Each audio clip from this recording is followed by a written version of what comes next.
Rule number 1 of surviving without a pack: never owe an alpha a favor. I spent years building a quiet, secure life out of nothing. I hid from pack politics. I trusted no one with my safety. I built a solid wall around my bank account to make sure I stayed free. I thought my boundaries were strong enough to keep the ruthless side of our world away. I was wrong. When a dangerous, towering alpha decides he needs your skills, he does not ask with manners. He does not take silence for an answer. And if you ignore 15 of his text messages, he tracks your location. He skips the doorbell. He kicks your front entryway into a pile of jagged splinters.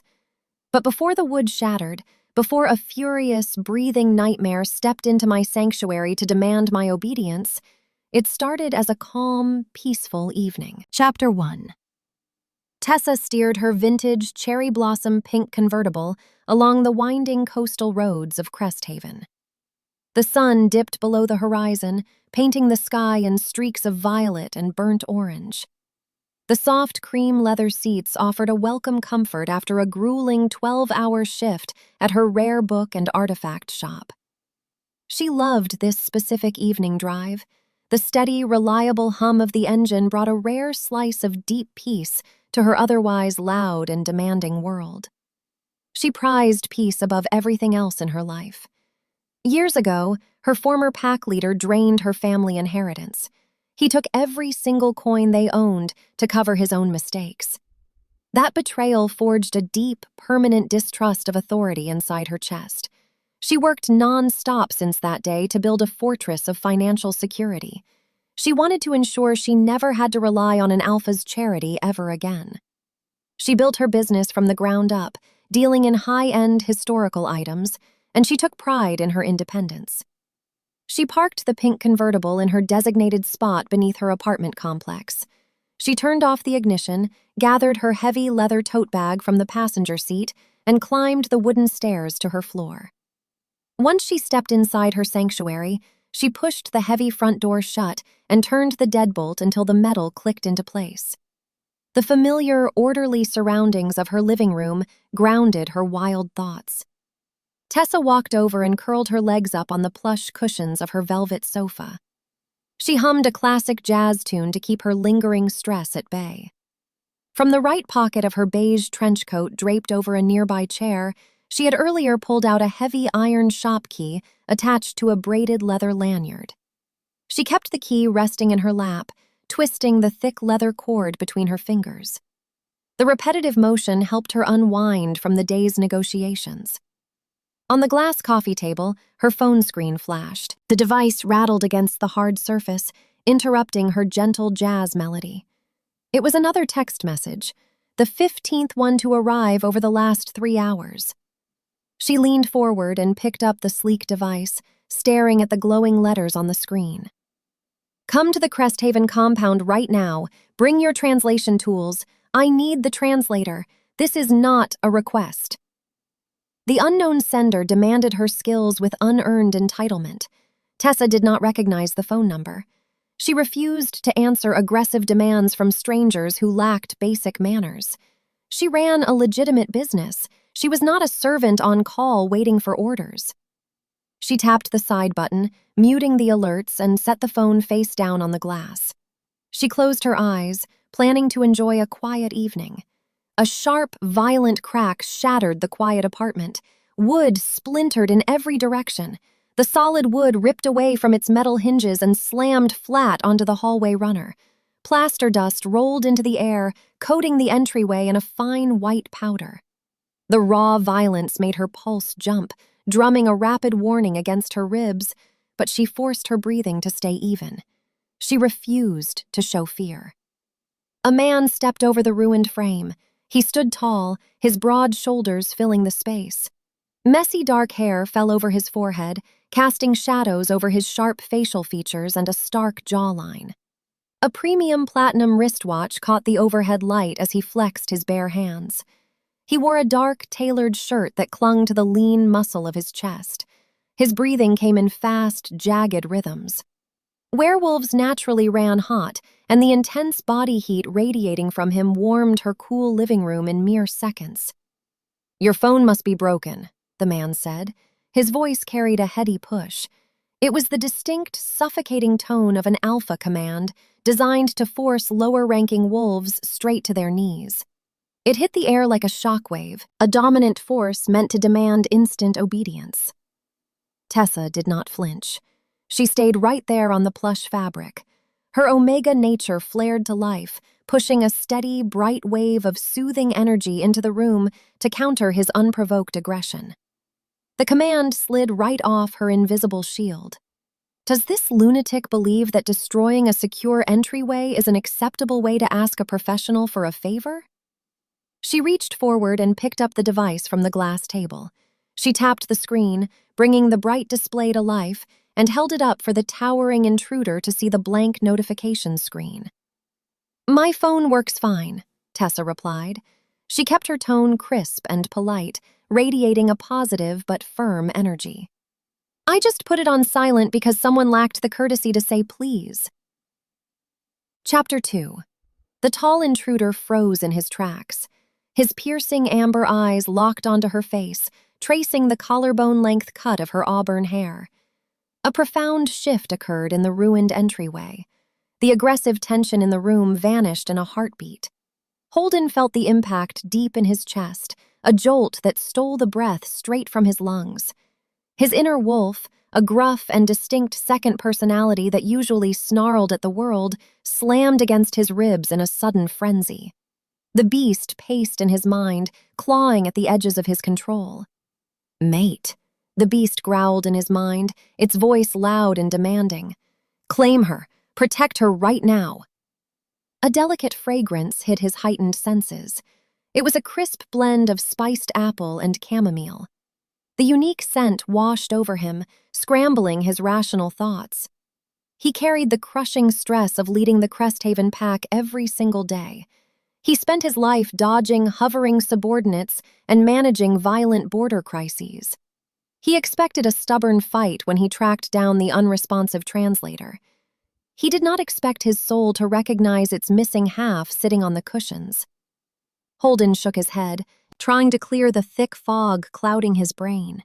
He pointed a firm finger at her, fighting to regain his footing and establish his authority.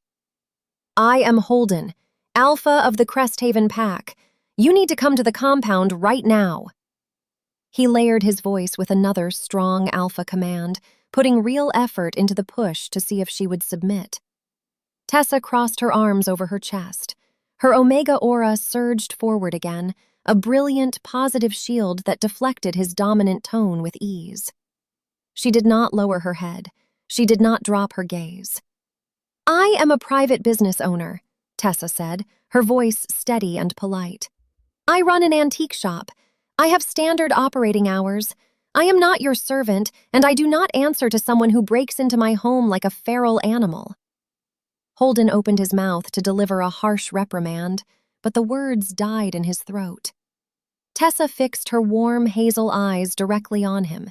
She held his gaze without a single ounce of fear or submission. The fierce, terrifying Alpha found himself tongue-tied. A furious heat rushed up his neck, blooming into a dark blush across his cheeks. He looked down at the floorboards, rubbing the back of his neck as his scary exterior crumbled to dust. He forgot how to formulate a sentence. "I just terrified my own mate by destroying her sanctuary, and now I look like a complete fool standing in the wreckage." A loud, frantic chittering noise echoed from beneath the sofa. Bandit, her domestic ferret, poked his head out from the shadows. The dramatic creature hated loud noises, and he despised broken routines. Bandit locked his tiny, furious black eyes on the towering Alpha standing in the plaster dust. "What is that?" Holden asked, finding his voice again, though it lacked its previous thunder. He took a cautious step backward. "That is Bandit," Tessa said, uncrossing her arms. "He lives here. You, on the other hand, need to leave my apartment before you break anything else." Bandit darted across the rug. The ferret moved with incredible fluid speed, looking like a blur of brown fur. He launched himself straight at Holden's leg. Bandit clamped his small, sharp teeth right onto the expensive fabric over Holden's knee, refusing to let go. Holden hissed, shaking his leg to dislodge the creature without hurting the small animal. Bandit held on tight, treating the fearsome alpha like a personal jungle gym. Tessa watched the most powerful man in Cresthaven hop on one foot, and she allowed a small, genuine smirk to touch her lips. Chapter 3. Morning sunlight spilled through the empty doorway, casting long shadows across the hallway runner. The broken door remained a splintered mess on the floorboards, letting a cool, unwelcome draft sweep through the apartment. Tessa stood in her small kitchen, brewing a cup of green tea. She focused on the soothing aroma of the steeping leaves to keep her morning jitters at bay. The vulnerability of an open entryway grated on her nerves, but she refused to let panic dictate her morning. Heavy footsteps sounded in the corridor outside. 3 men carrying metal toolboxes and fresh lumber stopped at her entrance, peering into the living room. "Pack builders," the lead worker announced, resting a heavy hammer on his shoulder. "Alpha Holden sent us to fix the damage to the frame and install a secure replacement. We want to get this done fast." Tessa stepped out of the kitchen, holding her warm mug, and held up her free hand. "Stop right there. Nobody works on my home or alters my property without a clear, written contract detailing the scope of the labor." The workers exchanged confused looks. They were used to following Alpha orders without question, not negotiating terms with an Omega early in the morning. Before they could argue the point, a midnight blue luxury SUV pulled up to the curb outside her window. A moment later, Holden stepped out and walked up the wooden stairs. He looked exhausted, with dark circles framing his heavy gaze. His inner wolf paced in his mind, punishing him for leaving her unsecured all night. "They are here to fix the mess I made," Holden said, stepping carefully over the ruined wood to avoid startling her again. "I demand strict accountability," Tessa said, keeping her posture straight and her tone firm. "You do not get to break things and throw endless wealth at the problem to make it disappear. I need a signed agreement stating you cover all material and labor costs and a guarantee of the work quality." Holden stared at her. The sharp, tense lines of his jawline softened. Instead of arguing or pulling rank, he reached into the inner pocket of his dark jacket and pulled out a neatly folded piece of paper. He closed the distance between them and handed it to her. It was a flawless, legally binding contract detailing a premium, top-tier price tag for the repairs, fully funded by the official pack accounts. "I anticipated your rules," Holden muttered. His cheeks flushed with sudden color when her fingers brushed against his knuckles while taking the paper.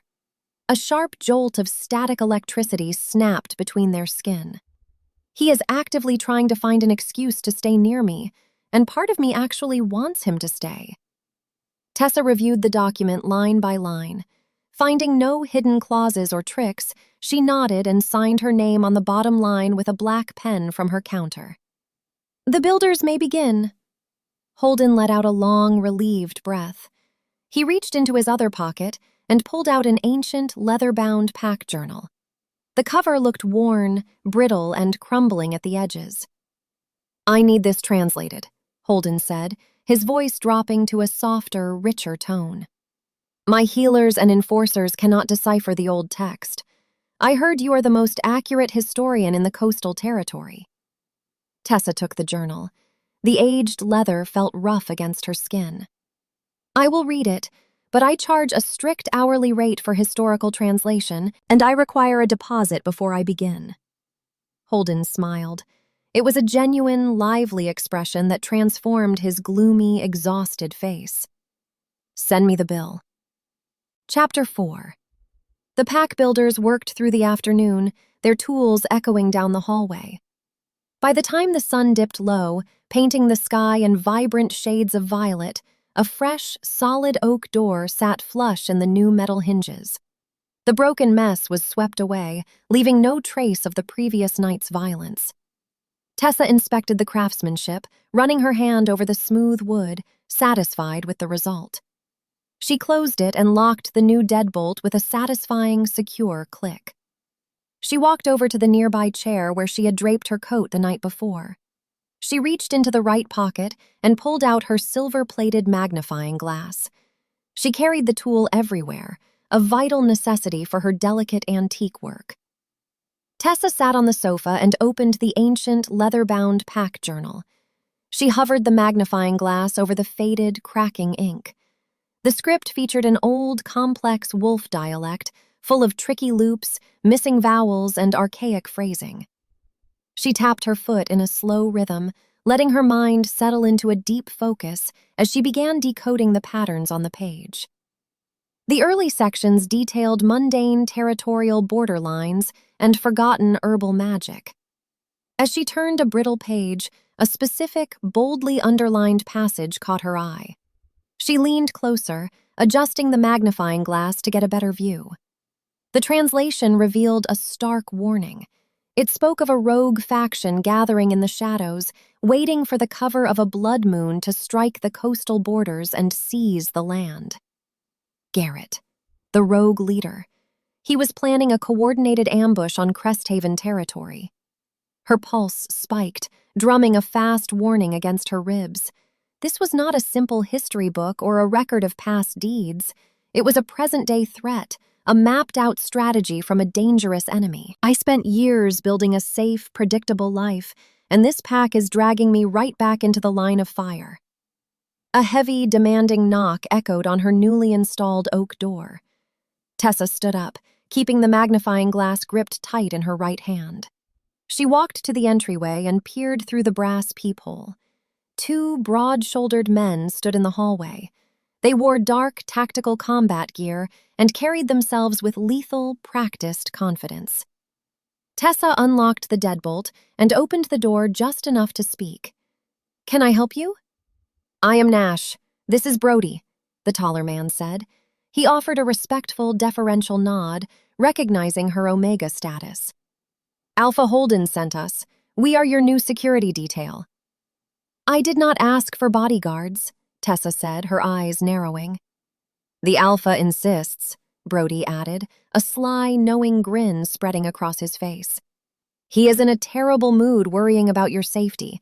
We will gladly stand in this drafty hallway all night just to keep him happy and off our backs." Before Tessa could shut the heavy oak door on them, Bandit darted past her bare ankles. The ferret launched out into the hallway, chittering loud, angry protests at the new intruders. Nash let out a startled shout and jumped back, trying to avoid stepping on the fast-moving animal. Tessa sighed, resting her forehead against the wood, realizing her quiet, peaceful life was officially over. Chapter 5. The brass bell above the antique shop entrance chimed, a sharp sound cutting through the quiet afternoon air. Tessa sat behind her glass display counter, surrounded by tall wooden bookshelves and towering stacks of antique literature. She kept her focus locked on the ancient pack journal resting on the polished wood. Decoding the forgotten wolf dialect required intense concentration. The archaic loops and missing vowels formed a complex puzzle that strained her vision. She ran a finger down the brittle page, tracing a series of symbols that made zero logical sense. Heavy footsteps echoed on the hardwood floorboards. Holden stepped into the room, bringing a wave of intense body heat with him. He left his two loyal enforcers, Nash and Brody, standing guard on the sidewalk outside. The warriors stationed themselves by the front windows, crossing their arms and scanning the street for any sign of trouble. Inside the shop, the leader looked out of place among the delicate teacups and fragile manuscripts. He stopped in front of her counter, resting his hands on the glass edge. "Any progress on the translation?" Holden asked. His voice carried a low, rich tone that vibrated through the floor. "I hit a wall," Tessa replied. She tapped a blank space on the brittle page. "The original author used a secondary layer of writing to conceal troop movements and border magic. I need a special iron gall ink wash to reveal the hidden watermarks. Without the right chemical solution, the true message remains invisible to the naked eye." Holden leaned closer to inspect the page. The proximity brought him straight into her personal space. The heat radiating from his skin warmed the air between them. Tessa looked up from the book to explain the next step. She caught him staring. He was not looking at the ancient text or the hidden watermarks. He had fixed his gaze on her mouth. He acts tough and untouchable to the rest of the world, but right now, he looks like a nervous teenager. Holden blinked, realizing she caught him staring. A furious heat rushed up his neck, turning his cheeks a bright, distinct shade of crimson. The terrifying leader of the Cresthaven Pack opened his mouth to speak, but no sound came out. His mind went blank. The proximity scrambled his thoughts, and the mate bond roared in his chest. He forgot his train of thought. He forgot his reason for visiting the shop in the first place. We should, Holden stammered. He cleared his throat and shifted his weight, finding the wood grain on the floorboards fascinating. We should acquire the ink. Tessa pressed her lips together to hide a growing smile. She closed the journal and tucked it into her leather tote bag for safekeeping. The supply store is 3 miles away in the commercial district. We can leave right now. Holden unclasped the watch from his wrist. The metal band snagged on the edge of the glass display case, causing him a moment of frustration. He set the expensive timepiece down on the counter to adjust his tailored cuff. A brown blur darted out of her open leather tote bag on the floor. She brought the pet to work every day, and he struck with lightning speed. The furry thief grabbed the watch in his small teeth and scurried across the floorboards. "Hey!" Holden shouted, his commanding voice rattling the display cases. Bandit ignored the alpha command. The ferret dove under a heavy, immovable mahogany armoire, dragging the shiny prize into the dark shadows. Holden crouched down, peering into the narrow gap beneath the furniture. He reached his hand forward, but a sharp hiss echoed from the darkness. Bandit refused to surrender the loot. "He claims all shiny objects," Tessa explained, walking around the counter. She grabbed her shop keys. "You will not get that back until he falls asleep tonight. Consider it a toll for entering his territory." Holden let out a long sigh, dropping his head in defeat. He stood up, running a hand through his dark hair. He looked at the empty space on his wrist and then back at her. The flustered blush remained painted across his face. He gestured toward the door, conceding the battle to the small animal. "Let us go buy the ink," Holden muttered, heading for the exit, "before the rat tries to steal my boots." Nash and Brody watched the defeat through the storefront window. Brody covered his mouth to hide a grin, while Nash shook his head in amusement. The enforcers found endless entertainment in watching their boss lose arguments to a small, furry creature. Holden glared at them through the glass, which only made Brody laugh harder. Tessa locked the door behind them. She took a deep breath, enjoying the fresh air. "Follow me to the car, and do not let the enforcers tease you. Bandit steals from everyone. You are just his newest target." Chapter 6. Tessa unlocked her vintage convertible and slid into the driver's seat. The engine purred to life with a low, rhythmic growl. Holden opened the passenger door and folded his tall frame into the compact space. His knees pressed against the dashboard, making him look comical and out of place in the delicate car. He shifted his weight, trying to find a comfortable angle, but the seating offered little room for a broad-shouldered werewolf. He let out a low grumble, adjusting his seatbelt. Tessa navigated the coastal roads, steering the vehicle toward the commercial district. She turned on the radio, letting a soft jazz melody fill the silence between them. Holden kept his gaze fixed out the passenger window, watching the city blocks pass. The tight quarters forced their shoulders to brush every time the car took a sharp turn. A jolt of energy passed between them with every accidental touch. They parked in front of a specialty art supply store. A small bell chimed as they pushed the front door open. The shop aisles held rows of glass bottles, parchment paper, and specialized drafting tools. Tessa walked straight to the calligraphy section, scanning the bottom shelves for the specific chemical wash needed for the journal. Holden trailed close behind her, acting as a physical shield between her and the other customers. His inner wolf paced in his mind, restless and demanding. "Claim her right now," the beast growled in his head, the voice rough and impatient. "Mark her in this aisle. Show everyone in this city she belongs to the pack." Holden gritted his teeth, forcing the wild instincts down into the dark corners of his mind. He refused to scare her again. He focused his attention on reading the labels on the nearby ink bottles to distract his roaring beast. He picked up a vial of crimson dye, turning it over in his large hands just to give himself a mundane task. Tessa found the iron gall wash. She picked up 2 small vials and carried them to the front register. She paid the cashier for the items and tucked the paper receipt into her pocket. As she reached for the door handle to leave, a dark shape across the street caught her eye.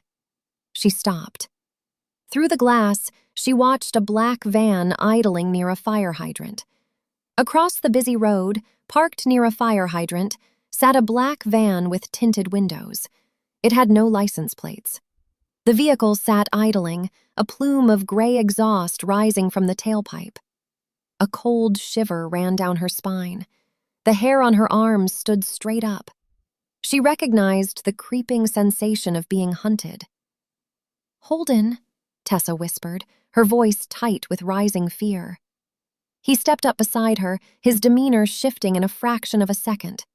The awkward, blushing man vanished into thin air. The ruthless alpha took over. His posture straightened, his shoulders squared, and a dangerous energy rolled off his skin. He tracked her line of sight, locking his gaze on the idling vehicle. "My quiet reality is shattering, and the violence of the wolf world is parked right across the street from me." "Stay inside," Holden ordered. His tone left zero room for argument or negotiation. Tessa gripped the small paper bag holding the ink vials. She watched through the glass as Holden pushed the store door open and strode out onto the pavement. He did not look left or right. He marched straight toward the black van, his hands curled into tight fists. The danger bleeding into her quiet life filled her chest with a hot, rising anger. She hated the feeling of helplessness. She hated knowing that rogue factions considered her an easy target. The people inside that van wanted the journal, and they did not care who they hurt to get it. Tessa took a step closer to the window, her heart pounding a frantic rhythm against her ribs. She refused to look away. If a fight broke out right here on the city sidewalk, she needed to know what kind of monster Garrett employed. Chapter 7. Holden crossed the asphalt, ignoring the blaring horn of a passing taxi. He approached the black van with lethal purpose. The tinted windows hid the driver from view, but a werewolf did not need sight to locate an enemy. Holden raised his right fist and slammed it down onto the metal hood. The impact echoed down the street, leaving a deep, jagged dent in the steel. The van engine roared in panic. The tires squealed, spinning against the pavement and creating a thick cloud of burnt rubber. The vehicle lurched forward, breaking the speed limit as it fled down the coastal road. The driver sped away, desperate to escape the Alpha's raw fury. Holden watched the taillights disappear around a distant corner. He turned and walked back across the street, his jaw clenched tight. The heavy, suffocating weight of his Alpha aura blanketed the sidewalk, causing regular human pedestrians to cross the street to avoid his path. Tessa pushed the store door open before he reached the curb.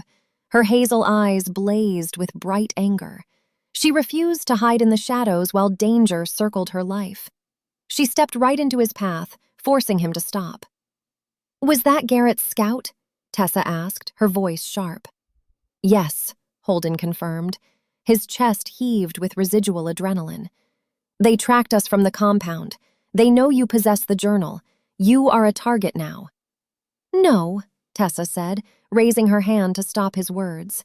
"I am a business owner. I am an Omega.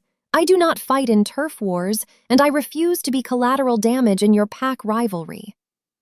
Holden reached out, wanting to pull her close to protect her, but he dropped his hand when she took a deliberate step back. "I will keep you safe. Nash and Brody will guard your shop day and night. Nobody will touch you." "Guards are not enough," Tessa shot back, her tone unyielding. "My former leader made endless promises to keep my family safe, and he sold us out the moment he owed a gambling debt.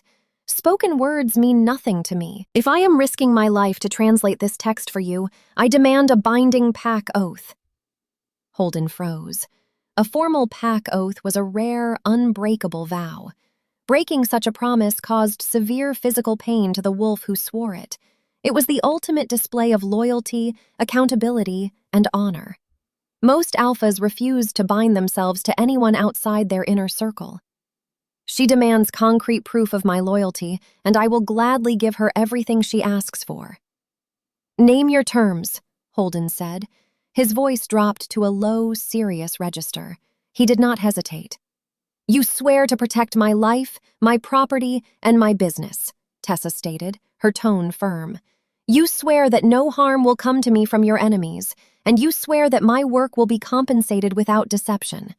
If you fail, the pack accounts forfeit a penalty fee straight to my bank. I want an ironclad safety net if your war destroys my livelihood. Holden looked her right in the eyes, showing his true, supportive nature. He did not bargain or try to lessen the demands. He understood her fear and her need for strict boundaries.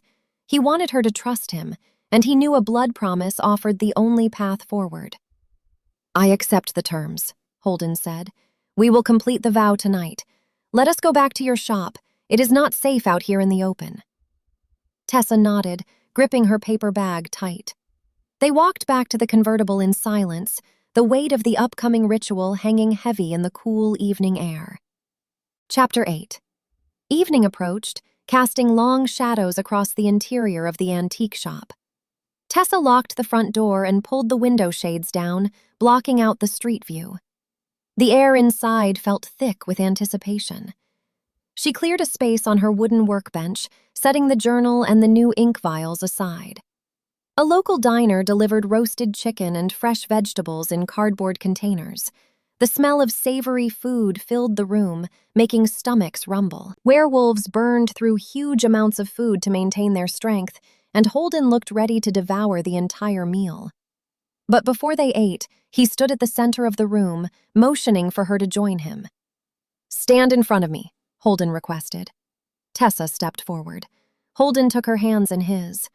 A distinct, pleasant fragrance washed over her, a rich blend of dry cedar and warm amber. It was his natural scent, calming and steady. It grounded her racing pulse. Holden recited the ancient words of the Cresthaven protection oath. He promised his strength as a shield for her life and her business. He accepted the financial penalties of failure without hesitation. His voice carried a deep, resonant power that vibrated through the floorboards and settled in her bones. When he finished the vow, a profound sense of security settled over the room. He gave her the exact accountability she needed to feel safe in his presence. It is done, Holden said, releasing her hands. I finally have someone strong standing between me and the dangers of the world. They sat on opposite sides of the workbench and opened the food containers. The heavy, serious tension evaporated from the room, replaced by a comfortable ease. Holden ate fast, his high metabolism demanding immediate fuel. As the meal progressed, his gloomy exterior faded into the background. He began to talk about the quirks of his pack members, leaning back in his chair. Nash tries to act like a hardened killer, Holden said, pointing a piece of chicken at her. But last winter he chased a rogue squirrel during border patrol. He slipped and sank waist-deep into a freezing mud pit. Brody laughed so hard he fell out of a tree. They had to call a tow truck to pull Nash out. Tessa laughed, a bright, genuine sound that made Holden smile wide. His true personality emerged, lively, attentive, and armed with a sharp sense of humor. They traded banter for an hour, debating the worst parts of running a small business versus the headaches of leading a werewolf pack. He proved to be an excellent listener, asking intuitive questions about her antique restoration techniques and her future goals for the shop. Tessa reached across the table to grab a paper napkin. Holden reached for the same stack at the exact same moment. His knuckles brushed against her wrist. A sharp spark of static electricity snapped between their skin. The sudden jolt made them both pull back, eyes wide in surprise. The air in the shop changed, growing charged and heavy with unspoken desires. Holden stared at the spot where they touched, his chest rising and falling in a rapid rhythm. The mate bond hummed beneath the surface, tying their fates together with every passing second. Chapter 9. The interior of the antique shop felt smaller than usual. Holden paced the hardwood floorboards, his heavy boots making a dull, rhythmic thud. He dragged a hand down his face in frustration, his heavy gaze tracking every movement Tessa made. The lingering shock from their accidental touch still hummed in the air, leaving a charged tension in its wake. Outside the glass storefront, the night deepened. The long shadows of Nash and Brody stretched across the sidewalk as the two enforcers walked their patrol line. Tessa ignored the pacing Alpha and focused on the ancient, leather-bound journal. She sat at her wooden workbench and unscrewed the cap of the iron gall ink wash. The chemical smell hit her nose, a sharp, metallic scent. She dipped a fine-tipped brush into the dark liquid. She brushed the wet tip over a blank section of the brittle page. The dry parchment soaked up the moisture in seconds. For a long minute, the paper remained empty. Holden stopped pacing. He stepped up to the counter, leaning his broad shoulders forward. His intense body heat warmed the cool air in the room. Garrett played a trick. The book is useless. Patience, Tessa corrected, keeping her tone crisp and polite. Chemical reactions require time to work. The original author used a secondary layer of writing to conceal his secrets. We just have to wait. A faint gray line appeared on the damp paper. The line darkened, forming archaic loops and symbols. The hidden watermarks rose to the surface, revealing a dense block of text. "It worked," Tessa announced. She reached into the right pocket of her coat and pulled out her silver-plated magnifying glass. She hovered the glass over the new text, squinting at the old wolf dialect. Her pulse jumped against her ribs. She took a slow breath, letting her brain decode the complex puzzle. Holden stepped closer, peering over her shoulder. "What does it say?" "This is not a history record," Tessa said, tracing the lines with her finger. "It is a tactical map. The author left instructions on how to bypass the Cresthaven border defenses. It mentions a specific weak point near the old stone quarry on the western ridge. The text claims the natural rock formations block scent tracking." Holden clenched his jaw. A dangerous, lethal energy rolled off his skin. "That quarry sits right next to our main supply route. We have 0 guards stationed in that sector. If Garrett knows about a blind spot there, he can march an entire unit of rogues into our territory undetected. He could strike the compound tonight." The weight of the discovery sat heavy in the room. Tessa looked at the open book, then at the powerful man beside her. The gloomy, crushing stress of leadership pressed down on his shoulders once again. He needed to defend his people. The pack faced an immediate threat, and his duty as an alpha required him to act without delay. "You have to leave," Tessa said. She closed the journal, protecting the fragile pages from the air. Holden shook his head. He gripped the edge of the workbench. "I swore a pack oath to protect your life. I am not walking out that door." "Your people face an ambush," Tessa argued. "I am safe inside this building. Nash and Brody are standing right outside the glass. I have a new deadbolt on my apartment door across town. Go secure the western ridge." Holden stared at her, his expression torn. His inner wolf snarled in his head, hating the idea of leaving his mate behind while enemies circled the city limits. He fought the wild urge to scoop her up and carry her away. He saw the firm, unyielding set of her chin. She was an independent business owner, and she refused to act like a helpless victim. "I will return before sunrise," Holden stated. He turned toward the door, his movements fast and purposeful. He stepped out into the cool night air, pointing a finger at his 2 warriors. "Nash, Brody, you stay on this doorstep. If anyone approaches this glass, you put them in the ground. Do you understand?" "Yes, Alpha," Nash replied, crossing his arms over his tactical vest. Holden climbed into his midnight blue SUV and sped away down the coastal road. Tessa locked the front door behind him.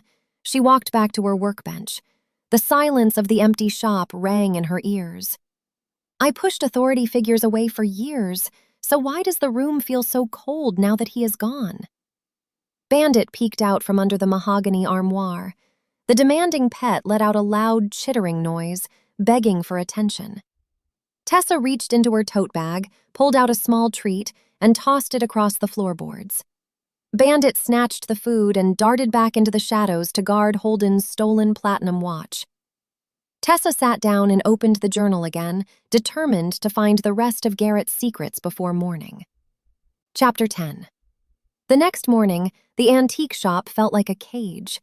Tessa stood behind her display counter, watching Nash and Brody through the front window.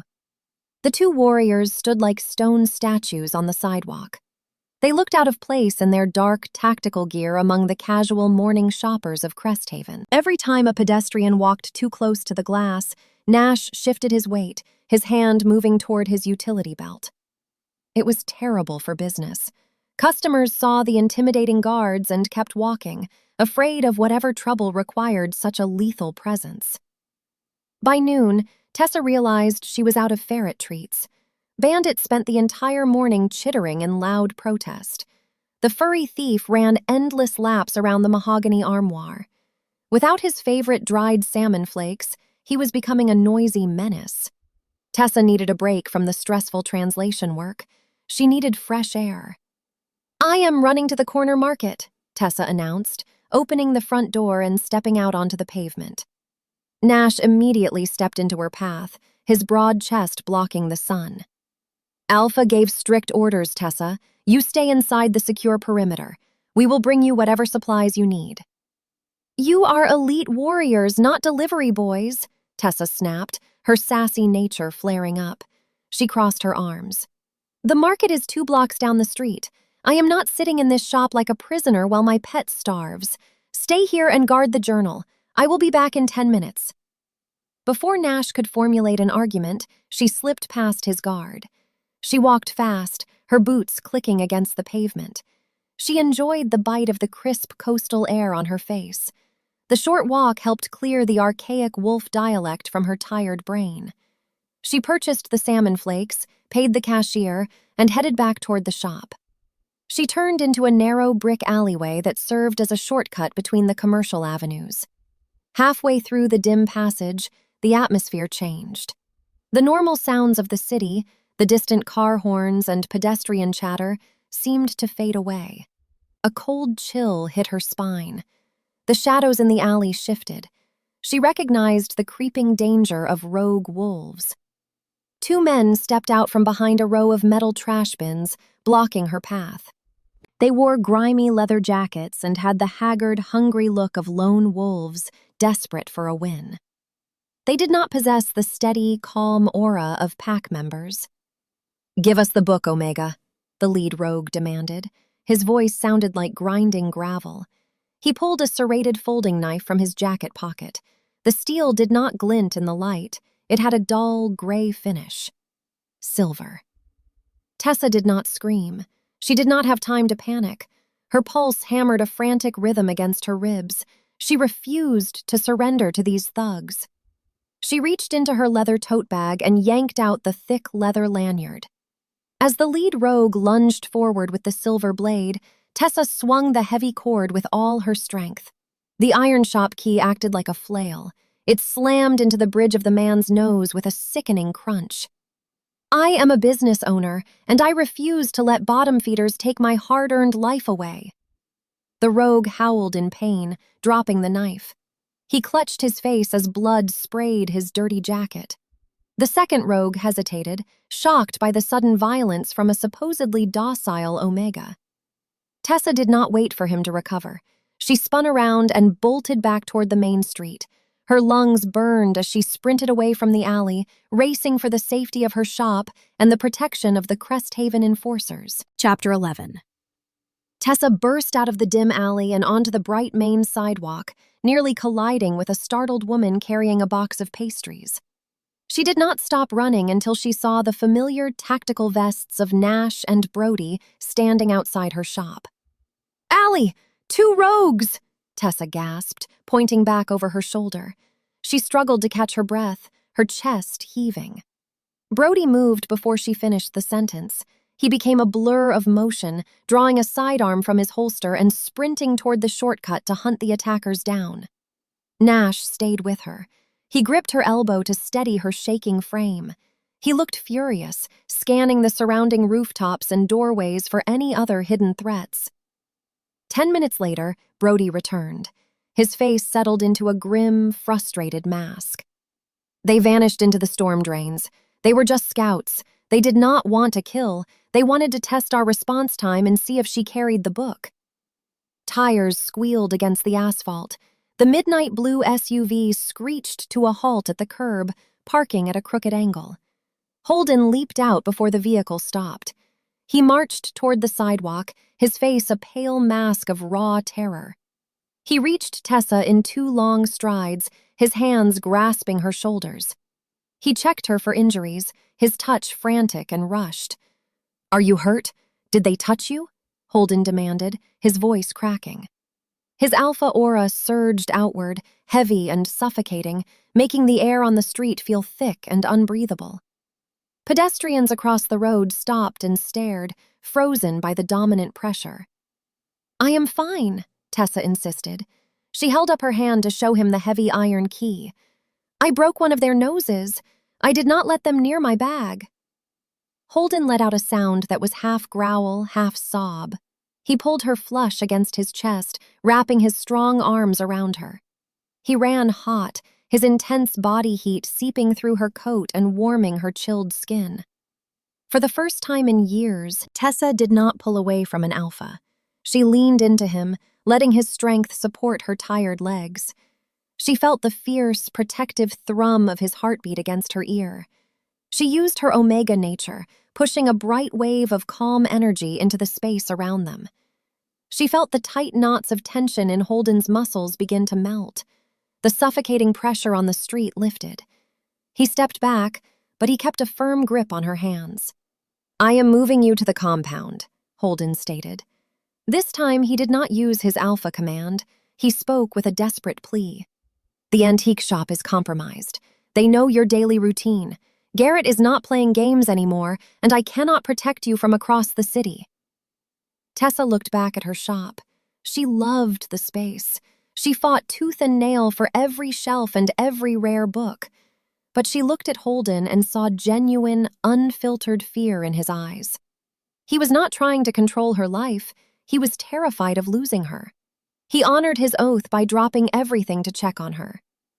"Okay," Tessa agreed softly. "I will go, but Bandit and the journal come with me." Holden nodded, his tense shoulders finally dropping an inch as he breathed a long sigh of relief. "You can bring whatever you need. Nash, pack her tools. Brody, secure the perimeter. We leave for the main house in 5 minutes." I guarded my independence fiercely, but I think I just let the most dangerous man right through the front gate. Chapter 12. The Cresthaven Pack compound sat nestled deep in the forest on the edge of the city limits. High stone walls and heavy iron gates protected the main house, a sprawling structure built from dark wood and reinforced glass. Holden led Tessa through the towering front doors, his hand resting on the small of her back to guide her. Inside, the house buzzed with life. Pack members moved through the wide halls, their voices a low hum of organized activity.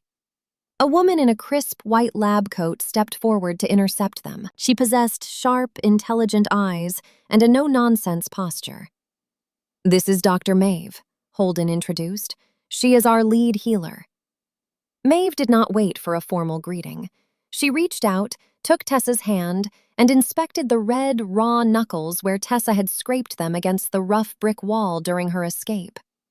"Adrenaline acts as a mask, dear. You have a minor scrape and your heart rate is still sitting in the rafters. Follow me to the clinic room." The clinic was a clean, modern space filled with dried herbs and the sharp sting of antiseptic. Maeve sat Tessa down on a padded bench and began applying a cool, soothing salve to her hand. "Holden is pacing holes in the hallway floorboards," Maeve said, a small, knowing smile touching her lips. "He has not been this worked up since he took the Alpha title. You have done something to his head, Tessa." Tessa looked toward the closed door. Through the frosted glass panel, she saw the dark silhouette of Holden moving back and forth. He is just worried about the journal. It holds the map Garrett wants to steal. Maeve snorted, wrapping a clean strip of white gauze around Tessa's palm. That boy does not pace for old books. He paces for people. He told me what happened in the alley today. You showed real bravery. Most Omegas would freeze in terror. You fought back. I had to, Tessa said, lifting her chin. I refused to be a victim. After the checkup finished, Holden returned to the room. He looked much calmer, the fierce energy of the fight replaced by a steady, quiet support. He led her up a wide wooden staircase to a private suite of rooms on the second floor. This is your space, Holden said, pushing the door open. It is secure. Nash will stand outside. I sleep across the hall if you need anything. He stopped in the doorway, the warm light from the hall catching the sharp angles of his face. He looked at her with an intensity that made her breath hitch in her throat. Why did you go to the market alone, Tessa? He asked softly. I did not want to be a burden to your guards, she admitted, crossing her arms. I am used to doing everything myself. My former pack leader stole my inheritance. My past taught me that if I do not take care of my own problems, no one else will. Holden stepped closer, closing the distance between them. You are not a burden. You are my responsibility, not just because of the pack oath, but because… He trailed off, his natural shyness returning. He shoved his hands deep into his pockets, struggling to find the right words. Because of the mate bond? Tessa finished for him, her voice barely a whisper. Holden nodded, his eyes searching hers for rejection. I never wanted this pressure. I never wanted to worry about someone this much. But when I saw you standing in that alley today, it felt like my world was ending. He turned to leave, his heavy boots sounding on the floor. Tessa watched him go, feeling a strange new ache in her chest. She was safe, she was cared for, and for the first time in years, she felt protected. He is a grumpy, bossy leader, but he listens to every word I say, and he actually stays. Chapter 13. The private suite on the second floor of the Cresthaven compound provided a quiet sanctuary. Tessa collapsed onto the plush mattress and slept straight through the afternoon and the entire night. Morning light streamed through the tall glass windows, illuminating the rich oak floorboards. Tessa sat at a small wooden desk in the corner of the room. She wore her comfortable clothes, leaving her coat draped over a chair. Her scraped knuckles stung, but the pain remained a dull ache thanks to the healer's salve. Bandit explored the new territory. The curious animal scurried along the baseboards, his nose twitching as he investigated every shadow. He still hoarded Holden's stolen wristwatch under the guest bed, refusing to surrender the shiny prize to anyone. A firm knock sounded on the bedroom door. "Come in," Tessa called out. Holden opened the door and stepped inside. He wore a fresh, dark shirt, but the exhaustion etched into his features told a different story. He spent the entire night awake, coordinating border patrols and reinforcing the compound defenses. Despite the lack of sleep, his posture remained straight and commanding. He carried a thick leather binder under his arm. He walked across the room and set the heavy binder down on the desk in front of her. "What is this?" Tessa asked. "Proof," Holden replied. He pulled up a wooden chair and sat across from her. "You demanded strict accountability. You told me your former leader drained your family inheritance and sold you out to cover his gambling debts. You built an impenetrable wall of savings to protect yourself." Tessa nodded, resting her hands on the desk. "Spoken words mean nothing in my experience. Promises break." "I agree," Holden said. He flipped the binder open. Inside, hundreds of pages of financial ledgers, bank statements, and tax records sat in neat, organized rows. "These are the audited pack accounts. I included every single asset, every property deed, and every transaction the Cresthaven Pack made over the last decade. I want no secrets between us. Review the numbers. You will see we carry zero debt. You will see I never steal from my people." Tessa stared at the pages. The columns of numbers represented a level of transparency she never expected from a pack leader. Alphas guarded their wealth with lethal force. Handing over the unredacted ledgers to an outsider, even an Omega, was a staggering display of trust. I spent years waiting for the other shoe to drop, but he just handed me the keys to his kingdom.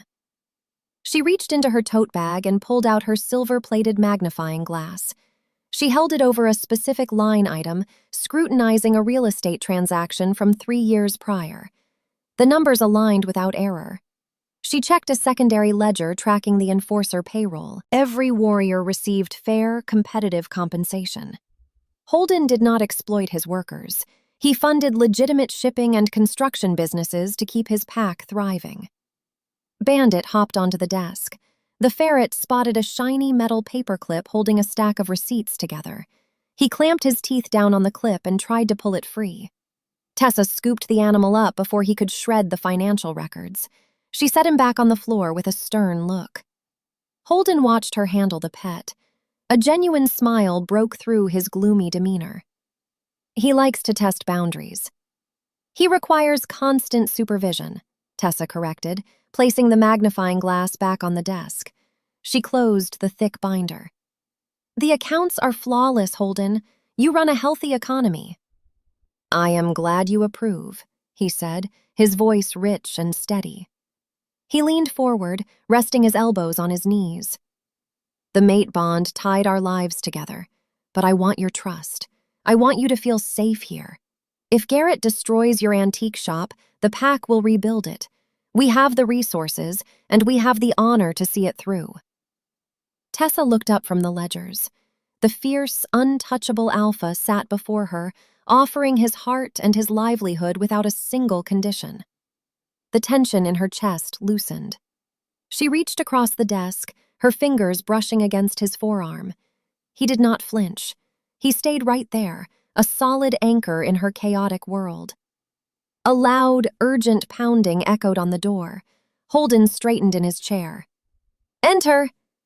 Nash pushed the door open. The warrior wore full combat gear, his chest heaving with exertion. Alpha, we have a situation. You swept the Western Ridge last night and found nothing, but Garrett was just waiting for our morning shift change. Scouts just spotted heavy rogue movement massing near the quarry tunnels. Chapter 14. Holden stood up. The calm, supportive partner vanished in a heartbeat. The ruthless commander returned, his jaw clenched tight. Gather the strike team in the war room. I want a full perimeter lockdown. Yes, Alpha. Nash nodded and rushed down the hall. Holden turned to Tessa.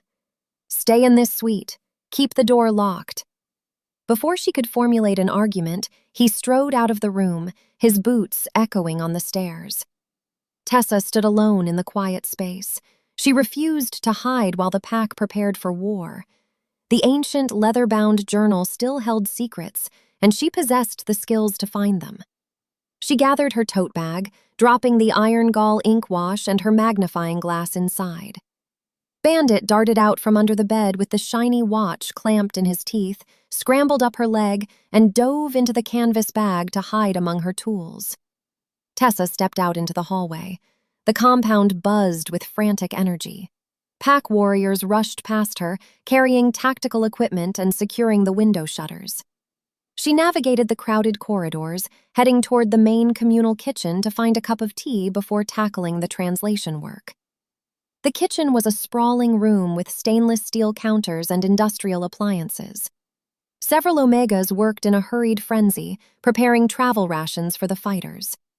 The cooks possessed high body temperatures, and the stress of the impending battle made the room feel like a furnace. Tessa walked toward the tea station. She set her tote bag on a counter. Bandit peeked his head out of the canvas opening. His black eyes locked onto a clear plastic evidence bag resting on the far counter. A careless scout returning from the field had left it there. The bag held a single silver throwing star, a toxic weapon confiscated from a rogue, and the top seal was left unzipped. Bandit launched himself from the bag. He scurried across the counters, dodging cutting boards and mixing bowls. He squeezed through the open crack of the display case, clamped his teeth around the toxic star, and dropped down to the tile floor. Chaos erupted. Silver! A cook shouted, jumping back against the wall. Werewolves cannot touch silver without protective gears.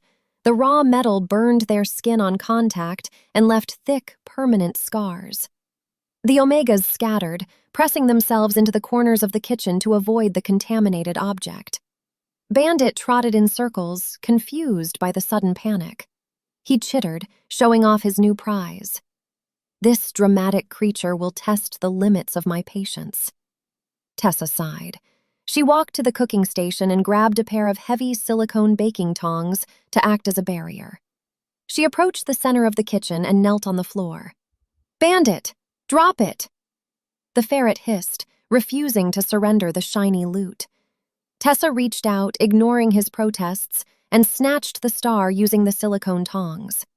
She tossed the dangerous artifact into a deep metal sink out of reach. She scooped Bandit up by the scruff of his neck and dropped him back into her tote bag.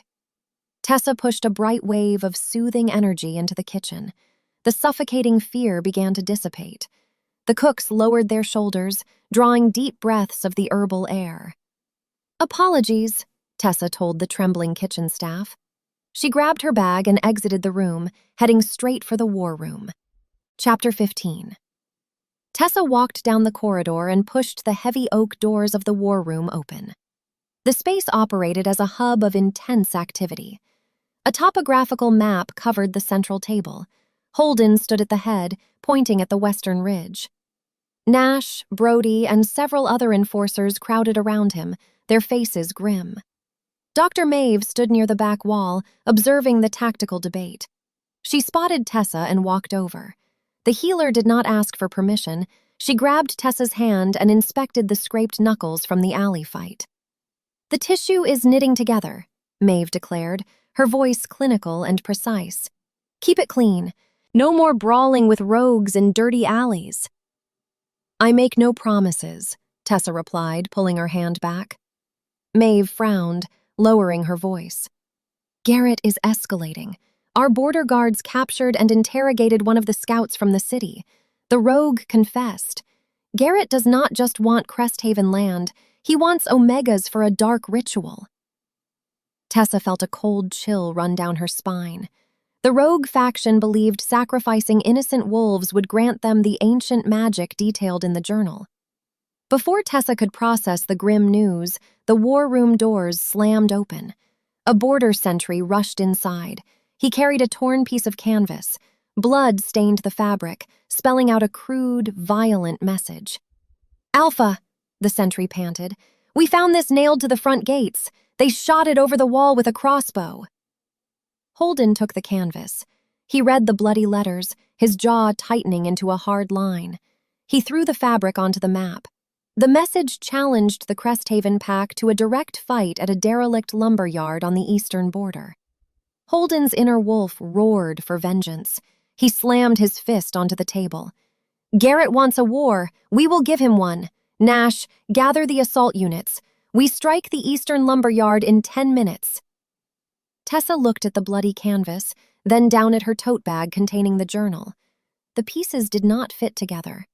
Garrett spent weeks trying to steal the book, yet now he broadcasted his location with a blatant challenge. Garrett is trying to provoke a reckless response, and I cannot let Holden walk blind into a slaughter. "No," Tessa said, her voice cut through the loud chatter of the enforcers. She stepped up to the table, ignoring the shocked stares of the warriors. "You are not going to the eastern border." Holden turned to her, his heavy gaze flashing with dangerous energy. "Tessa, this is a military matter. You need to go to the underground secure bunker until we return." "I am not hiding in a hole," Tessa stated. She reached into her bag and pulled out the ancient leather-bound journal. She set it right on top of the bloody canvas. "Garrett is baiting you." Maeve crossed her arms, standing shoulder to shoulder with the Omega. The healer offered her silent support, daring anyone to challenge them. Chapter 16. Holden stared at the journal sitting on the table. The war room fell into a tense silence. The enforcers waited for their alpha to react to the blatant defiance. Holden did not yell. He took a deep breath, fighting the violent urges of his inner beast, and focused his attention on Tessa. "Explain," Holden ordered, keeping his tone measured. Tessa opened the book to the stained pages she treated with the iron gall ink wash. She pulled out her silver-plated magnifying glass and pointed to the archaic symbols. "Garrett sent scouts to the Western Ridge Quarry this morning," Tessa said, tracing the route on the topographical map. "Now he sends a bloody flag demanding a fight at the Eastern Lumber Yard. It is a classic misdirection. The journal details a secondary tunnel system beneath the quarry. The rock formations block scent tracking. If you take your main assault force to the east, Garrett will march his army through the western tunnels and strike the compound while it is defenseless." Holden inspected the text.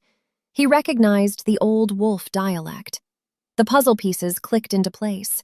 His terrifying, ruthless demeanor returned, but this time he directed it at the enemy. Garrett tried to play them for fools. "Nash," Holden said, his voice a low, lethal growl. "Change of plans. We load the strike team into the transport trucks. We head for the Western Ridge." "Yes, Alpha," Nash grinned, relishing the chance to outsmart the rogues. The enforcers scrambled out of the room to execute the new orders. Holden turned back to Tessa. "The compound will run on a skeleton crew. It is not safe here. You are coming with us. We will set up a mobile command post a mile from the quarry." Tessa nodded. She packed the journal and the magnifying glass back into her tote bag. Bandit chittered from the depths of the canvas, unhappy with the sudden movement. 10 minutes later, the Cresthaven forces rolled out. Holden did not take the large transport trucks. He wanted a fast, Eagle vehicle to scout the perimeter ahead of the main army. He chose Tessa's car, which Brody drove up to the compound earlier that morning. Holden folded his broad frame into the passenger seat, his knees pressing against the dashboard. Tessa took the wheel. She turned the ignition, and the engine purred to life. She steered the car out of the iron gates, leading the convoy toward the Western Ridge. The sun climbed higher in the sky, casting bright light over the coastal roads. They drove in silence, the tension mounting with every mile. The landscape shifted from dense forest to rocky, uneven terrain. They approached a narrow bend in the road, flanked by steep cliffs. Tessa slowed the convertible down to navigate the sharp turn. A loud, violent pop echoed through the air. The steering wheel jerked hard to the right. The convertible skidded across the asphalt, slamming into a thick barricade of fallen logs the rogues dragged across the road to hide their tunnel entrance. Tessa fought for control, slamming on the brakes. The vehicle spun and slammed into a wooden guardrail, coming to a harsh halt. The plush cushions lurched forward, straining against the seatbelts. "I spent my life avoiding turf wars, and now I am driving the lead vehicle straight into an ambush." Dust plumed into the air. Holden unbuckled his seatbelt, his jaw set with pure rage. From the tree line above the cliffs, 20 men stepped out into the open. They carried heavy weapons and wore grimy leather jackets. Garrett and his rogues had arrived. Chapter 17. Dust plumed over the wrecked hood of the vintage pink convertible. The engine sputtered a final, choking cough and died. Hissing steam escaped from the crumpled radiator grid pressed against the splintered wooden guardrail. Inside the cabin, the deployed airbags hung limp over the dashboard. Tessa coughed, waving a hand to clear the white powder from her vision. The thick seating kept her safe from the worst impact of the crash, but her scraped knuckles throbbed from gripping the steering wheel during the skid. Holden sat in the passenger seat. He unbuckled his restraint, the metal latch clicking in the tense silence of the ruined car. His face hardened into a mask of fury. Outside the shattered windshield, the enemy waited on the ridge. 20 men stood in a loose semicircle on the asphalt. They wore grimy leather jackets and carried chains, heavy iron pipes, and silver-tipped blades. At the front of the pack stood Garrett. The rogue leader possessed a cruel, scarred face and a jagged smile. The final scent of the territory reached the cabin, a foul stench of rotting pine needles radiating from the enemy commander. Holden kicked his door open. The bent metal frame groaned in protest against the force. He stepped out onto the road, putting his broad frame between the hostile army and the damaged vehicle. "Garrett," Holden stated. His voice carried the lethal edge of an apex predator. "You crossed the border. You laid a trap for my mate. You forfeit your life today." Garrett sneered, momentarily shocked to see the Alpha arrive before the main army. The rogue leader recovered quickly, his jagged smile returning to cover his surprise. "You decoded the map, but you brought a single car to a war, Alpha. You stumbled into our rear guard right before we breached the tunnels. Your main strike force sits miles away at an empty lumber yard. Surrender the Omega and the Ancient Journal. I promise a swift end." Tessa reached into the passenger footwell. She grabbed her canvas tote bag, ensuring the leather-bound book and her silver-plated magnifying glass remained secure. Bandit peeked out from the dark fabric. The ferret let out a frightened chitter. Tessa pressed a hand over the opening of the bag, urging the small animal to hide in the shadows. "I refuse to sit in this ruined car and watch the man I love fight a war alone." Holden did not draw a weapon. He cracked his neck, the joints popping in the quiet mountain air. He removed his dark, tailored shirt, tossing the fabric onto the asphalt. His lean muscles flexed as he prepared for brutal combat. He carried the heavy stress of leadership every day, but on the battlefield, he found singular focus. "Come take the book," Holden challenged, beckoning with one hand. Garrett sneered, his jagged smile fading into a mask of hatred. He raised a curved blade high above his head, the metal catching the afternoon sunlight. "Kill the Alpha. Capture the girl." The 20 men surged forward. They howled, forming a chaotic chorus of feral violence. Holden did not shift into his wolf form. He stood his ground on 2 feet, a solitary boulder facing a raging river of thugs. The first wave of attackers reached his position, swinging iron pipes and serrated knives. Holden moved. He dodged a wild swing, sidestepping a silver blade with inches to spare. He grabbed the rogue's wrist, twisting the bone until a loud snap echoed over the cliffside. The attacker dropped to the ground, screaming in agony. Holden spun on his heel, driving his knee into the ribs of the next man. Another bone shattered. The Alpha fought with terrifying, untouchable precision. He blocked every strike. He countered every blow. He took 0 damage. Tessa watched through the cracked windshield. Holden decimated the front line, but the sheer numbers presented a dire problem. As Holden engaged 5 men at once, a splinter group of 4 rogues broke away from the main circle. They bypassed the Alpha and stalked toward the passenger side of the pink convertible. Garrett directed traffic from the rear, keeping himself out of Holden's lethal reach.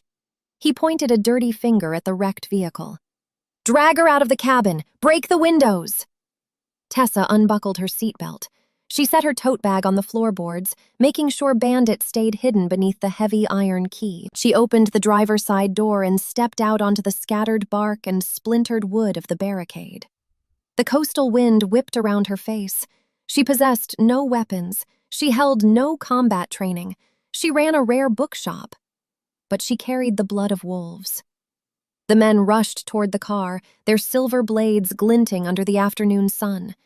Tessa closed her eyes and embraced the pain of the change. Chapter 18. The transformation hit her like a lightning strike. Bones broke and snapped into new shapes. Shifting hurt, sending sparks of agony through every nerve ending. The agonizing process forced a gasp from her throat. Muscles tore and reformed in a matter of seconds. Her spine arched, her hands hitting the asphalt as paws. Tessa opened her hazel eyes. She now stood on 4 legs, covered in a thick coat of russet fur. Her Omega wolf emerged, small but agile, fueled by a fierce instinct to survive the ambush. The 4 rogues stopped their advance. They expected a helpless victim shivering in a wrecked car. They did not expect a snarling wolf guarding the vehicle. "Get the net!" one of the men yelled, backing away from her bared teeth. Across the road, Holden continued his flawless defense. He ducked beneath a swinging chain, delivering a crushing blow to a rogue's ribs. The impact sent the man flying into the wooden guardrail. Holden fought like a machine, untouchable and relentless. He parried a silver knife, disarmed the attacker, and threw the weapon into the dense woods below the cliff. They think numbers can beat an alpha, but they forget what I have to protect. Holden caught the sound of the 4 men circling the convertible. He turned his head, spotting the russet wolf standing her ground on the asphalt. Pride swelled in his chest, fighting for space alongside raw terror. He needed to reach her. He needed to clear the space between them and form a protective barrier. Garrett saw the distraction. "Keep him pinned! Do not let him reach the car!" A dozen men swarmed Holden. They abandoned all strategy, opting for a chaotic dogpile. They grabbed his arms, trying to drag him to the ground using their sheer body weight. Holden roared. His inner beast fueled his strength. He threw 2 men off his back, tossing them like rag dolls onto the pavement. He shattered a jaw with a precise elbow strike. Yet for every rogue he dropped, another stepped forward to take the vacant spot. The volume of bodies created a physical barricade. Tessa let out a low growl. The first rogue lunged at her with an iron pipe. She relied on her small size and agility. She darted under the swinging weapon, her paws scrambling on the asphalt for traction. She clamped her jaws around the man's ankle. Her sharp teeth pierced his leather boot. The rogue screamed, dropping the pipe and tumbling to the ground. Tessa released her grip and danced back, keeping herself positioned between the enemy and the convertible. The canvas tote bag containing Bandit and the ancient journal rested safe inside the cabin. She refused to let these thugs claim her property or her life. 2 more rogues advanced on her flank. They wielded silver-tipped knives. They moved with coordinated, practiced steps, trying to box the russet wolf into the guardrail. Tessa snapped her jaws, keeping them at bay. She pushed a wave of her Omega aura outward, hoping to confuse their senses and slow their attack. The soothing energy washed over the battlefield. The calming push caused a momentary hesitation in the rogue ranks. The men blinked, their aggression faltering for a fraction of a second. Holden capitalized on the pause. He broke the defensive circle, knocking 3 men unconscious in a rapid succession of strikes. He sprinted toward the convertible, closing the distance to his mate. He stood beside the russet wolf. He formed an impenetrable wall of muscle and rage. The remaining rogues hesitated, realizing the tide of the battle shifted. The Alpha and the Omega fought back to back, guarding their territory. Garrett cursed, spitting on the asphalt. The villain realized his easy ambush had devolved into a grueling siege. He raised his own silver blade, signaling his men to press the attack one more time. Chapter 19. Holden deflected a thrusting blade, snapping the attacker's arm with a single, brutal twist. He remained a flawless combatant. 0 weapons touched his skin. He moved with a fluid grace, anticipating every strike before the enemy initiated the motion. Tessa guarded his blind spot. She snapped at any rogue who tried to sneak behind the Alpha, using her sharp teeth to herd the men back into Holden's lethal reach. The synergy between them felt natural. The mate bond connected their instincts, allowing them to fight as a singular unit. Holden threw a rogue over his shoulder, and Tessa barked a warning as another man rushed forward with a heavy iron chain. Garrett watched his forces dwindle. 10 men lay groaning on the asphalt. The ambush failed. The rogue leader gritted his teeth and stepped into the fray. He drew a long, curved blade forged from pure silver. He bypassed Holden, aiming his attack at the smaller target. Garrett understood the rules of the wolf world. The easiest way to break an alpha involved harming his mate. Garrett lunged. He moved faster than his subordinates. Tessa saw the incoming strike. She tried to dart sideways, her paws scrambling for traction on the loose gravel near the wooden guardrail. The silver blade slashed through the air. The sharp metal grazed her left shoulder. It did not sink deep, but the toxic burn of the silver seared her skin. Tessa let out a sharp yelp. She stumbled, a shallow cut opening on her flank. Bright red blood stained her russet fur. The injury posed no threat to her life. Cuts and broken bones mended in hours for their kind. However, the sight of the blood hitting the asphalt shattered the remaining control in Holden's mind. Pain is just a temporary obstacle on the path to survival. Holden turned his head. He saw the crimson stain on Tessa's shoulder. Time seemed to stop. The chaotic noise of the battlefield faded into a low, buzzing static. His human consciousness stepped back, and his gruff, violent inner wolf took the wheel. A protective frenzy ignited in his veins, turning his vision red. Holden let out a sound that defied description. It started as a low rumble in his chest and erupted into a deafening, monstrous roar that shook the pine trees. He launched himself at Garrett. The rogue leader tried to raise his silver blade, but Holden moved with blinding, impossible speed. Holden grabbed Garrett's wrist and shattered the joint. The silver blade clattered to the pavement. Holden lifted the heavy man by his jacket collar and hurled him across the road. Garrett crashed into the rock face of the cliff, slumping into a dazed heap. The remaining rogues froze in place. The unfiltered wrath of the Cresthaven Alpha paralyzed their limbs. They dropped their weapons, stepping back from the wreckage. They realized death stood before them, demanding payment in blood. Holden stalked toward the closest thug, his fists clenched, his jaw set in a mask of destruction. He prepared to end every single life on the ridge. He refused to show mercy to the men who hurt his Omega. A deep rumble echoed from the winding road below. The sound of heavy diesel engines cut through the mountain air. 3 armored transport trucks rounded the bend, their tires screeching as the drivers slammed on their brakes.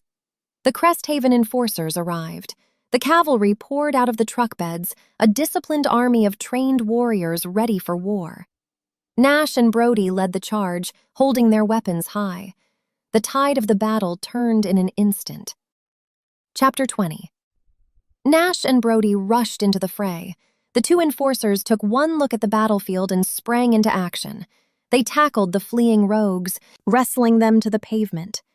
The Cresthaven warriors outnumbered the surviving enemies 3-1. The ambush crumbled into a complete rout.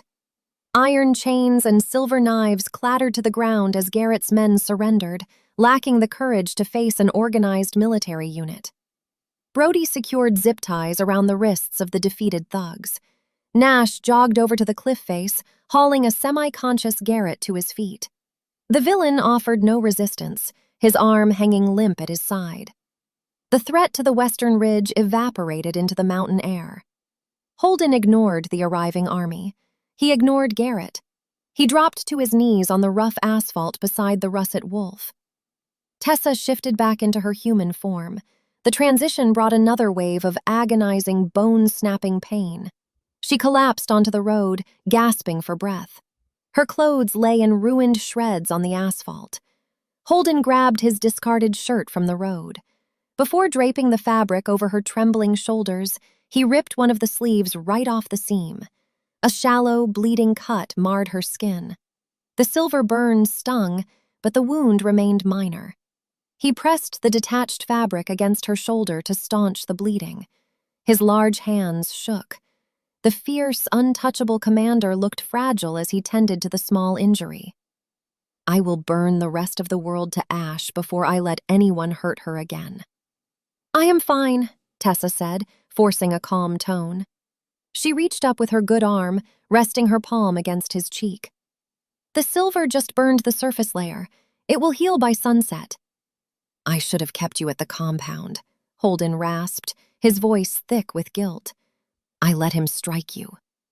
"I stepped into the fight," Tessa corrected, her sassy nature returning despite the pain. "I protected your blind side. We fought together. You did not fail your oath." Nash approached the pair, keeping a respectful distance from the protective Alpha. "The area is secure, Alpha. We have Garrett and his men in custody. The transport trucks are ready for departure. We should get the Omega to the clinic." Holden nodded. He scooped Tessa into his arms, lifting her off the debris-covered road. She rested her head against his chest, listening to the steady, comforting beat of his heart. She felt safe in his grip. She did not feel like a victim. She felt like an equal partner who survived a war. Brody walked over to the crashed pink convertible. He peered into the passenger footwell. He retrieved the canvas tote bag, ensuring the ancient leather-bound journal and the silver-plated magnifying glass remained intact.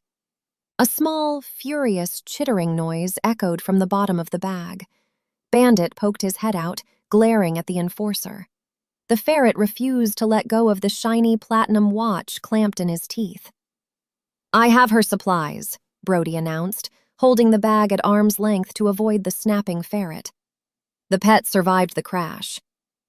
Holden carried Tessa toward the lead transport truck. He did not look back at the ruined convertible or the captured enemies. His entire universe consisted of the woman in his arms. The Cresthaven enforcers loaded the prisoners into the rear vehicles, securing the perimeter. The convoy engines roared to life, ready to return to the safety of the Pack compound. The battle ended, but the bond between the Alpha and the Omega forged an unbreakable steel chain in the fire of the ridge. Chapter 21. Holden stepped up into the rear of the armored transport truck. The metal floor vibrated under his heavy boots. He carried Tessa in his arms, refusing to let her feet touch the diamond plate steel. She rested her head against his bare chest. He wore no shirt. She wore his dark garment like a makeshift dress. The oversized fabric hung loose on her frame. The shallow cut on her left shoulder throbbed, a lingering reminder of the silver blade. Brody climbed in behind them. The enforcer held the canvas tote bag at arm's length. A furious chittering noise echoed from the bottom of the bag. Bandit hated the loud noises of the battlefield. The ferret refused to drop the platinum watch clamped between his teeth. Nash slapped the side of the truck. "Clear!" The heavy diesel engine roared. The convoy lurched forward, leaving the wrecked convertible and the defeated rogues behind on the ridge. Holden sat on the steel bench along the wall. He kept Tessa in his lap. He wrapped his arms around her waist, shielding her from the rough bumps of the mountain road. The truck lacked suspension comfort. Every pothole rattled their bones. Holden acted as a physical shock absorber. He took the impact, keeping her steady. The war is over, but the fire in his chest still burns bright. Tessa looked up at his face. The furious mask of the apex predator began to fade. The harsh lines of his jaw relaxed. He looked down at her. Worry clouded his expression. He inspected the makeshift bandage wrapped around her shoulder. Blood stained the torn cloth, but the bleeding had stopped. The rapid healing of their kind worked to close the wound. "The bleeding stopped," Tessa assured him. She kept her voice even, hiding the sting of the burn. Holden nodded. "The silver delays the healing process. Dr. Maeve will extract the toxic residue. You need proper medical care." Brody shifted on the opposite bench. The enforcer held the bag up to the dim overhead light. "The pet tried to bite my thumb. He is a menace, Omega." "He protects his hoard," Tessa defended the animal. "He considers the watch his personal property now. You have to wait until he falls asleep to retrieve it." Brody grumbled, setting the bag on the floor between his boots. The convoy navigated the winding roads. The silence in the back of the truck offered a stark contrast to the chaotic violence of the ambush. The threat of Garrett evaporated.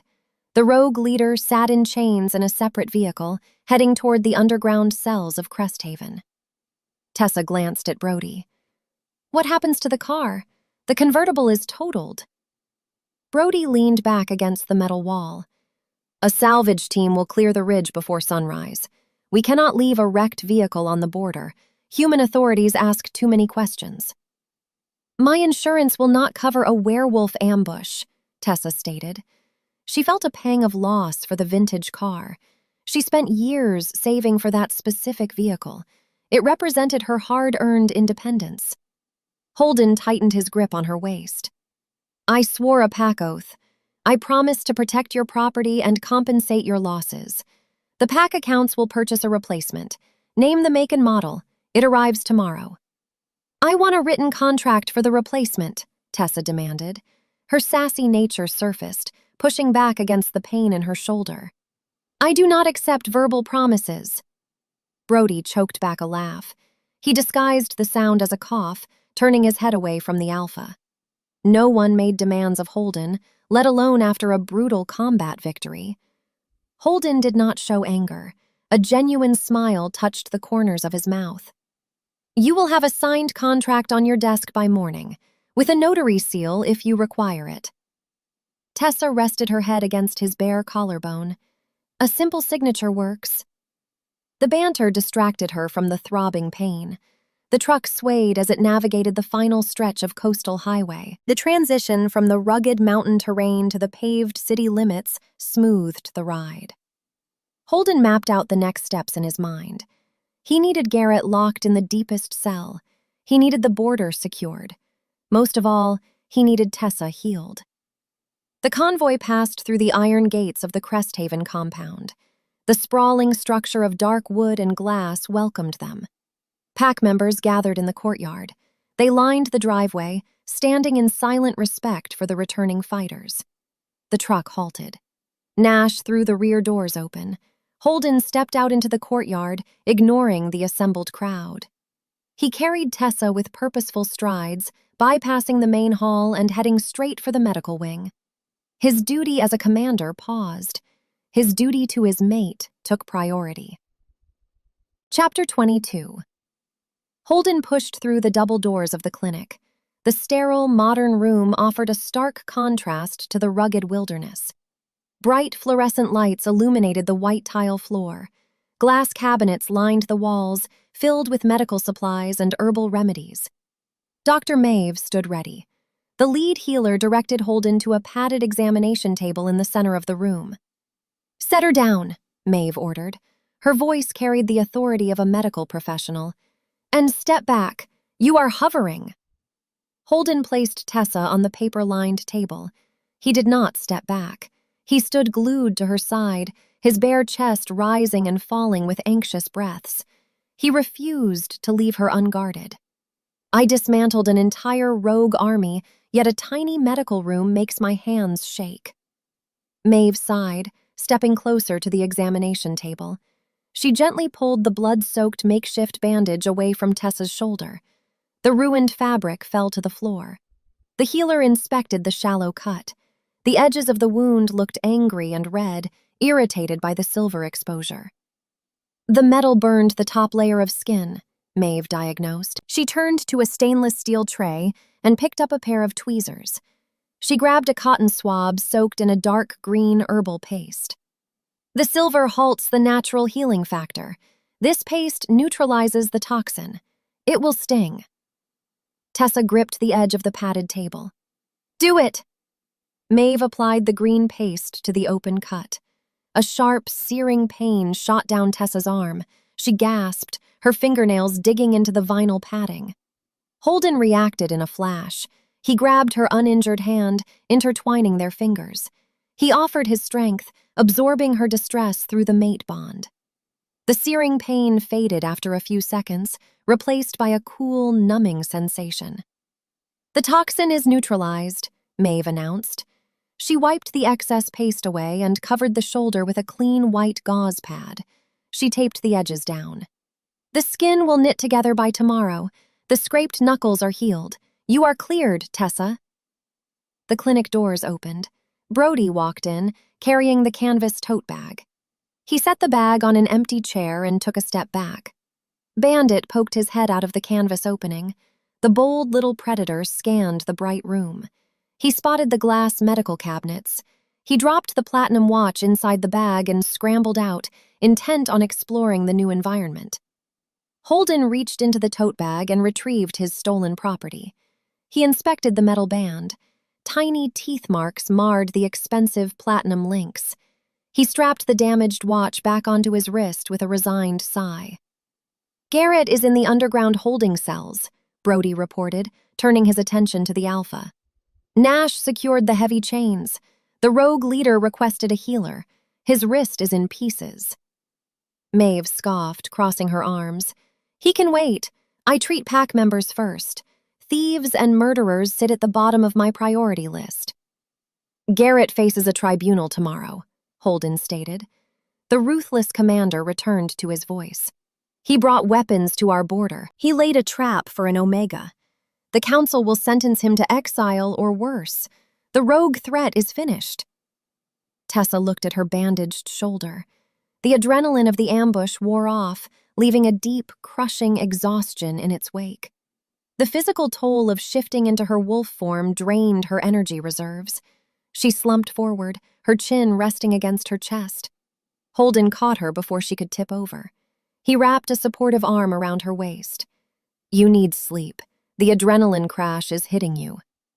I need a shower, Tessa mumbled. She looked down at the dark, oversized shirt she wore. The fabric carried the dust and dirt of the battlefield. You get both, Holden promised. He looked at Maeve. Are there any dietary restrictions for the medicine? Give her a heavy meal, the healer instructed. She opened a cabinet and pulled out a small plastic bottle. Werewolves burn calories to heal. Food fuels the process. Keep the bandage dry. Holden nodded. He scooped Bandit off a medical cart, ignoring the ferret's angry hiss, and deposited the animal back into the canvas bag. He handed the bag to Brody. Take her tools to the private suite, Holden ordered the enforcer. He turned back to Tessa, lifting her off the examination table. He carried her out of the clinic, leaving the sterile room behind. They navigated the quiet halls of the compound, heading toward the residential wing for a much-needed rest. Chapter 23. The private suite welcomed them with quiet warmth. Holden pushed the heavy oak door open and carried Tessa over the threshold. He set her down on the edge of the large four-poster bed. The room featured thick woven rugs and dark wooden furniture. A wide stone fireplace sat empty against the far wall. The modern gas hearth remained clean, cold, and dark. Brody entered the room a moment later. He set the canvas tote bag on the desk. He offered a respectful nod to the Alpha and exited, pulling the door shut. The heavy latch clicked, sealing them in privacy. Holden walked to a tall wooden dresser. He pulled open a drawer and retrieved a stack of folded garments. He brought them to the bed. Fresh clothes. They are simple cotton basics, but they are clean. The adjoining bathroom has hot water and towels. Thank you, Tessa said. She gathered the clean sweatpants and the gray shirt. She stood up, her legs wobbling a fraction from the exhaustion. He fights like a ruthless monster on the ridge, but he hands me fresh clothes like a devoted caretaker. Tessa walked into the bathroom and closed the door. She peeled off the torn, dirty shirt. She avoided getting the white gauze bandage wet. The hot water washed away the dust and grime of the battlefield. The heat relaxed her tense muscles. She stepped out, dried off, and dressed in the clean cotton clothes. The gray shirt hung loose, but the soft fabric comforted her skin. She re-entered the bedroom. Holden was gone. A moment of panic flared in her chest. She stepped toward the hallway door, but it opened before she reached the handle. Holden returned. He wore a clean black t-shirt and gray denim pants. He carried a wide, stainless steel tray holding 2 large plates of food. He set the tray on a small table near the window. Dr. Maeve said you needed a heavy meal. The kitchen staff prepared roasted beef and root vegetables. Tessa's stomach growled, reminding her of the energy she burned during the shift. She sat in a plush armchair by the table. Holden took the seat opposite her. They ate in companionable silence. The huge portions fueled their rapid metabolisms. The savory food restored the color to Tessa's cheeks. Bandit climbed out of the tote bag. The ferret ignored the food and scurried under the bed, establishing a new hoard in the dark corner. Holden finished his plate and pushed it aside. He leaned back in his chair, his dark gaze fixed on her. The adrenaline and the violence of the day faded into the background. The quiet isolation of the suite brought a new tension to the surface. The threat of Garrett no longer distracted them. The war was over. The journal is safe, Tessa said, breaking the silence. Garrett failed to capture the map. The journal does not matter anymore, Holden replied. He rested his hands on the table. Garrett sits in a cell. The quarry tunnel will be collapsed and sealed with concrete by morning. The tactical secrets are worthless now. Tessa pushed her empty plate away. She traced the wood grain of the table. My quiet life is gone. My car is a crushed cube of metal on the side of a cliff, and my antique shop is a known target. I have to figure out how to start over. Holden reached across the table. He covered her hand with his own. The familiar spark of static electricity snapped between their skin, but neither of them pulled away. You do not have to start over alone, Holden stated. His voice carried a steady, unwavering sincerity. The pack accounts will cover the vehicle replacement and any lost revenue, but I want you to stay here, in the compound. Tessa looked up, meeting his intense stare. I am an independent business owner. I run an antique shop in the city. You can commute, Holden countered. Nash and Brody can drive you every morning, or you can move the inventory to a secure storefront closer to the packlands. I will fund the relocation. I will build you a new shop from the ground up. The offer overwhelmed her. She spent her adult life guarding her independence, terrified of relying on an alpha. Her former leader used his power to steal her future. Holden used his power to build her a fortress. You are offering me everything, Tessa whispered. Holden squeezed her hand. I am offering you a partnership. You demanded strict accountability. I intend to provide it every single day. Chapter 24. The silence in the private suite felt different now. The heavy burden of survival lifted, leaving raw, unspoken emotions in its wake. Tessa sat across from Holden, their hands still joined on the table. The static spark settled into a warm, constant hum beneath her skin. Holden did not break eye contact. He laid his vulnerabilities on the table. The fearless commander of the Cresthaven Pack stripped away his armor. I faced an army of rogues without a second thought, but looking into her eyes terrifies me. I spent years managing crises and fighting border skirmishes, Holden confessed, his voice a low rumble. I thought leadership required isolation. I pushed my enforcers away. I lived in a constant state of exhaustion. When I broke down your apartment door, I expected another fight. I did not expect to find the missing piece of my soul sitting on the cushions. Tessa felt a lump form in her throat. She understood the isolation. She built a life around it. I swore I would never trust an alpha, Tessa admitted. She traced the scarred knuckles on his large hand. My past taught me that power corrupts. I demanded contracts and vows because I expected you to betray me. I expected you to put your pack politics above my safety. Did I? Holden asked. No, Tessa answered. A bright, genuine smile transformed her face. You swore an unbreakable oath. You handed me your financial ledgers. You put yourself between me and 20 armed men. You proved your loyalty. Holden stood up. He pulled her from the chair. She stood before him in the simple cotton clothes, the white gauze peeking out from the collar of her shirt. He raised a hand, cupping her cheek.